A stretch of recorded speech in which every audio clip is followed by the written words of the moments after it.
അടുത്തിടെ ഒരു 9 വയസ്സൊരു കുട്ടിയെ ഞാൻ കാണാനിടയാവുന്നു. ആ കുട്ടിയുടെ മാതാപിതാക്കൾ ഓടി എൻ്റെ അടുത്ത് വന്നു, സാർ ഞങ്ങളെ ഓർമ്മയില്ലേ? ഏതാണ്ട് ഒരു 3 വർഷം മുന്നേ ആ കുട്ടിക്ക് 6 വയസ്സുള്ളപ്പോൾ ഞാൻ നോക്കിയിട്ടുണ്ട്. ഞാനൊരു സൈക്കോളജിസ്റ്റ് എന്ന നിലയിൽ ആ കൊച്ചിന് ഒരു ചെറിയൊരു ആവശ്യമായിട്ട് ബന്ധപ്പെട്ട് ഞാൻ കണ്ടിട്ടുണ്ട്. എന്നാൽ ഈ കുഞ്ഞിനെ കണ്ടപ്പോൾ എനിക്ക് വല്ലാത്തൊരു അവസ്ഥ ഉണ്ടായി. കാരണം ഈ കുട്ടിയുടെ വലത് കണ്ണിൻ്റെ കാഴ്ചശക്തി നഷ്ടപ്പെട്ടു പോയി. നല്ല സുന്ദരി കൊച്ച്, നല്ല സാമ്പത്തികമുള്ള വീട്ടിലെ കുട്ടി. എന്നിട്ടും ഈ കുഞ്ഞിൻ്റെ കണ്ണ് രക്ഷപ്പെടുത്താൻ സാധിച്ചില്ല. ഇൻഫെക്റ്റഡ് ആയിപ്പോയി. ഇൻഫെക്ഷ്യസ് ആയിട്ടുള്ള വളരെ ടോക്സിക് ആയിട്ടുള്ള റിയാക്ഷൻസിൽ കുഞ്ഞിൻ്റെ കാഴ്ചശക്തി തന്നെ നഷ്ടപ്പെട്ടു പോയി, വീണ്ടെടുക്കാൻ പറ്റാത്ത രീതിയിൽ. എന്തായാലും തുടർന്ന് അവർ ചികിത്സകൾ പലതും ശ്രമിക്കുന്നുണ്ട്. എങ്ങനെയെങ്കിലും കാഴ്ച വീണ്ടെടുക്കാൻ വേണ്ടിയുള്ള ശ്രമത്തിലാണ്. എന്നാൽ നിലവിൽ കഴിഞ്ഞ ഒരു 7-8 മാസങ്ങളായിട്ട് ആ കുട്ടി തീവ്ര നരകയാതന അനുഭവിച്ചുകൊണ്ടിരിക്കുകയാണ്, കാഴ്ചശക്തി ഇല്ലാതെ. എന്തായാലും അങ്ങനെ സ്റ്റഡി ചെയ്ത് വന്നപ്പോൾ എന്തുകൊണ്ട് ഈ കുഞ്ഞിന് കാഴ്ചശക്തി നഷ്ടമായി? അപ്പോൾ പാരമ്പര്യമായിട്ട് അവർക്ക് ഗ്ലോക്കോമ ഹിസ്റ്ററിയോ ഒന്നുമില്ല. പിന്നെ എങ്ങനെയാണ് സംഭവിച്ചതെന്ന് സ്റ്റഡി ചെയ്തപ്പോൾ മനസ്സിലാക്കിയത്, ഈ കുട്ടിക്ക് പെറ്റ് ഡോഗുണ്ട്, പെറ്റ് ക്യാറ്റുണ്ട്. അപ്പോൾ കുഞ്ഞുങ്ങളല്ലേ, മുതിർന്നവരാണെങ്കിലും ഈ പൂച്ചയെ തൊടുക അല്ലെങ്കിൽ പട്ടിയെ തൊടുക, എന്നിട്ട് ഇവർ കണ്ണിലൊക്കെ നവിടും. അത് നാച്ചുറലി അത് വളരെയധികം ഡേഞ്ചറസ് ആയിട്ടുള്ളൊരു കാര്യമാണ്. അക്കാര്യമാണ് നമ്മൾ ഇന്ന് ഈ വീഡിയോയിൽ പറയാൻ ഉദ്ദേശിക്കുന്നത്. കാരണം ഈ വളരെ സിവിയർ ആയിട്ടുള്ള ഐ ഇൻഫെക്ഷൻസ്, ഇൻഫ്ലമേഷൻസ്, അതുപോലെ തന്നെ പട്ടിയിൽ നിന്നും പൂച്ചയിൽ നിന്നുമൊക്കെ പാരസൈറ്റ്സ്, ബാക്ടീരിയ, കാരണം ചെറിയ മാന്തൽ, സ്ക്രാച്ചസിൽ നിന്നൊക്കെ ഉണ്ടാകും. പ്രധാനമായിട്ടുള്ള റിസ്ക് എന്ന് വെച്ചാൽ റൗണ്ട് വേംസ്, ഈ ടോക്സോകാരിയാസിസ് എന്ന് പറയുന്ന വലിയൊരു സംഭവമാണ്.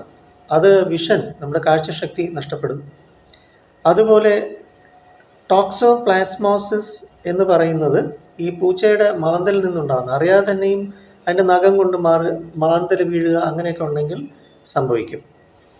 അപ്പോൾ അതുകൊണ്ട് കുഞ്ഞുങ്ങളുടെ ആരോഗ്യം സൂക്ഷിക്കേണ്ടത് കടമ നിങ്ങൾക്ക് തന്നെയാണ്. അതുപോലെ തന്നെ ഈ പൂച്ചയുടെയും പട്ടിയുടെയൊക്കെ വേസ്റ്റ്, അതിൽ നിന്ന് കുട്ടി ചിലപ്പോൾ അറിയത്തില്ല, ചിലപ്പോൾ ആ മണ്ണിലും അല്ലെങ്കിൽ കൈകാര്യം ചെയ്യുന്ന അതിൻ്റെ പെട്ടിയോ അല്ലെങ്കിൽ കഴിക്കാൻ ഉപയോഗിക്കുന്ന പാത്രത്തിലോ എവിടെയെങ്കിലും നിന്ന് ഈ കുട്ടിയുടെ കയ്യിൽ ഈ മൈക്രോസ്കോപ്പിക് ആയിട്ടുള്ള ഈ ടോക്സോകാരിയ പാരസൈറ്റ് എഗ്സ്, മുട്ടകൾ ഈ കുഞ്ഞിൻ്റെ കയ്യിൽ വീഴുകയും അറിയാതെ കണ്ണിലൊക്കെ സ്പർശിച്ചു പോകുമല്ലോ, നമ്മൾ അറിയത്തില്ല. അത് വളരെ ഡേഞ്ചറസ് ആയിട്ടുള്ള സിറ്റുവേഷനാണ് ക്രിയേറ്റ് ചെയ്യുന്നത്. നമ്മൾ റെറ്റിന തന്നെ ഡാമേജ് ആകുന്ന അവസ്ഥയിലേക്കാണ് ഇത് കൊണ്ടെത്തിക്കുക. അതുകൊണ്ടാണ് ഇത് വളരെയധികം സൂക്ഷിക്കേണ്ട ഒരു കാര്യമാണ്. ഈ പെറ്റ്സിനെ വളർത്തുമ്പോൾ പ്രത്യേകിച്ച് കുഞ്ഞുങ്ങൾക്ക് അതിൻ്റെ ഗൗരവത അറിയത്തില്ല. മുതിർന്നവരാണെങ്കിൽ പോലും നിങ്ങൾ പൂച്ചയോ പട്ടിയൊക്കെ ഉണ്ടെങ്കിൽ റെഗുലറായിട്ടുള്ള അതിൻ്റെ വാഷിംഗ്, ക്ലീനിങ്, മാത്രമല്ല പട്ടിയോ പൂച്ചയോ തൊട്ട് കഴിഞ്ഞാൽ തീർച്ചയായിട്ടും നിങ്ങളുടെ കൈ നല്ല രീതിക്ക് സോപ്പിട്ട് വാഷ് ചെയ്യുകയും ആ ഹൈജീൻ കീപ്പ് ചെയ്യുകയും ചെയ്യുക. എന്തായാലും ഇത് ബിഹേവിയറായിട്ട് ബന്ധപ്പെട്ട ഒരു കാര്യമാണ്. വളരെയധികം ശ്രദ്ധിക്കുക, ശ്രദ്ധാലുക്കളാകുക. നമ്മളറിയത്തില്ലല്ലോ, പട്ടിയെ തൊടുന്നു, പൂച്ചയെ തൊടുന്നു, അല്ലെങ്കിൽ അത് നടക്കുന്ന മണ്ണുണ്ട്, അതിന് വേസ്റ്റിട്ട്, അല്ലെങ്കിൽ കഴിക്കുന്ന പാത്രമുണ്ട്, ഇതിലൊക്കെ നമ്മൾ അറിയാതെ സ്പർശിക്കും, കൈകാര്യം ചെയ്തുകൊണ്ടിരിക്കുക. അപ്പോൾ ഡെയിലി ഇങ്ങനെ ശ്രദ്ധിച്ചുകൊണ്ടിരിക്കത്തില്ല, എല്ലായ്പ്പോഴും ഇങ്ങനെ ശ്രദ്ധിക്കത്തില്ല. എപ്പോഴും ഇതിനുമായിട്ട് പെരുമാറിക്കൊണ്ടിരിക്കുകയാണല്ലോ. പക്ഷേ വളരെയധികം ശ്രദ്ധിക്കുക, സൂക്ഷിക്കുക. ഇവിടെ കാഴ്ചശക്തി തന്നെ നഷ്ടപ്പെട്ടു. നമ്മളറിയാതെ കണ്ണിലൊക്കെ വെക്കുമല്ലോ കൈ. പ്രത്യേകിച്ച് കൊച്ചുങ്ങളുടെ കാര്യം സൂക്ഷിക്കുക, ശ്രദ്ധിക്കുക, ശ്രദ്ധാലുക്കളാകുക. എന്തായാലും ചൈൽഡ് സൈക്കോളജി, അഡോളസെൻ്റ് കൗൺസിലിംഗ് ഒക്കെ നമുക്കിവിടെ, ഞാൻ മെഡിറ്ററ ഹോസ്പിറ്റലിലാണ് വർക്ക് ചെയ്യുന്നത്, അയത്തിൽ സൈക്കോളജിസ്റ്റായിട്ട്. നമുക്ക് സ്വന്തമായിട്ട് NP സ്കൂൾ ഓഫ് തോട്ട്സ് ഉണ്ട് മുഖത്തിൽ. 9605743596 ആണ്.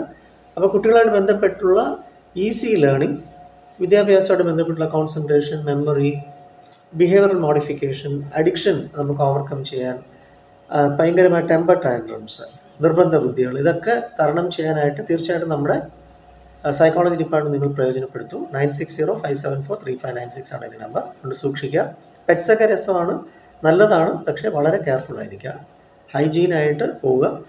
ഏത് കാരണവശാലും നിങ്ങളുടെ കണ്ണ് നിവിടാൻ പാടില്ല, വളരെ ഡേഞ്ചറസ് ആണ്.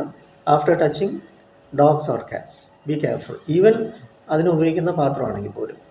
വെൽക്കം.